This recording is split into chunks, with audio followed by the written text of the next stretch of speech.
Hey guys, Friendshipper here, and today I will share with you basically the new Japanese strategy made up by a player named Seo Tonasuke GP. So I assume he's from Japan. Okay. So as you will see, he's like pretty much first in every leaderboard. I don't care that PC is like 10 seconds ahead. If on PlayStation you have like a difference of 10, 15, 20 seconds with a PC player, you are basically above him. Okay, you are better. I mean, skill wise, obviously you're not on the leaderboard, but that's fine. So I used the same strategy with Freyna. I did not use her power. Okay, basically I didn't. I did not damage enemies using her power. I only used the character, the gun, and pretty much all of the HP provided by the Japanese strategy that I will show you guys.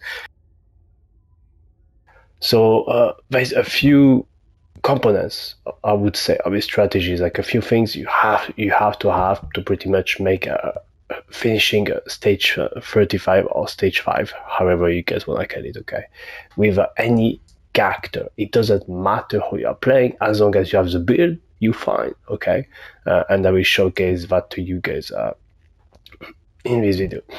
So the build is that. Okay, I would say it's not even that. You know what? It's actually very good. So that is the build you want to use on any character. First of all, I will kind of go through it and as to why you use these mods specifically and what's connected to them within your skill tree as well, because it also goes as deep as the skill tree and even a few other things, I would say.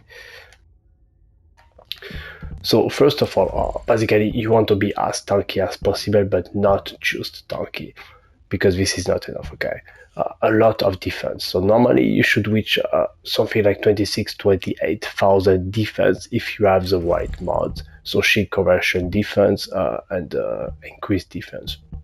Your regeneration is very important, and here I will mention components as well.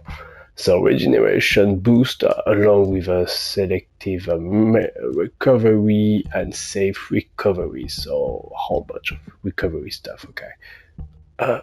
Along with HP recovery modifier. For example, as you can see, I have on my volcanic sensor a maxed out wall of HP recovery modifier, which is very, very important, by the way. Make sure you have that. And here, obviously, now HP.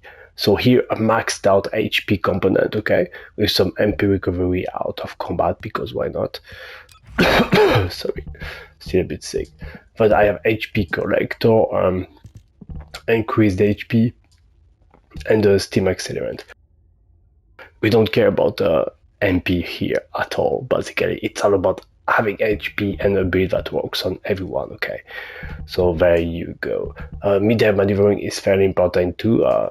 With the strategy, you basically switch from one room to another using the grappling gun, and then you shoot in the air already a few bullets with your malevolent, which is what I'm going to come to in a very short time. So Arche tuning, you just go with a little bit of extra HP here, but other than that, well, I would say it is kind of up to you, but a whole bunch of damage as much as possible is what you want to go with. I think that this is actually not so important. You should probably go this way and get enhanced advantage affinity damage modifier, but you know what, doesn't matter. So now let's go to the inversion reinforcement. So you do crit more often than you think when you land 1,000 fucking hits within a few seconds, okay? So this actually works out very well and very much. Toxic focus rounds. And well, this doesn't change, okay? Then for the guns, so the new meta is a triple fire rate, so you should have 20, 20, 20, and 20%. I have 19, 20, and 20. This actually makes a big difference. Okay, guys, so just know this is not super correct, and I will actually get a better time by having triple 20% fire rate on the core, but I don't care, honestly. Okay, then here, you need to have special around projectile modification, unless you want to do some weird stuff and have a secondary weapon that has this mod, so you don't have to have it on this gun, but that's a bit complicated to me. But up to you guys.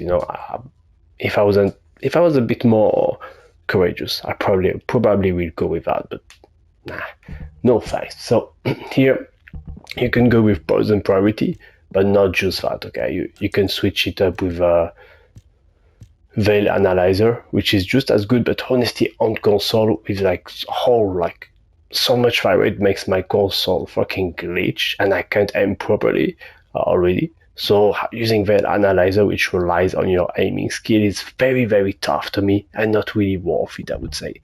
So poison priority it is. Okay.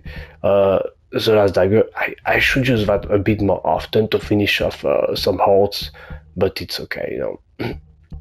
Tenacious Hunter replaces Overwhelm. That's a personal choice, by the way. This does not come from the Japanese strategy or anything. I just think it is currently the best. I'm not, again, my aiming skills are not so good right now with my stick drift and all, but I do my best, and I really believe this is the best build right now. Okay, so oh yeah, and the Return Relic, I like to use a Veil Analyzer on it just to take care of the shields, especially the very first one, so you can have a good start. I believe that is kind of critical. Yeah, so this is the rest of the components. Oh yeah, I almost forgot. Oh yeah, defense here.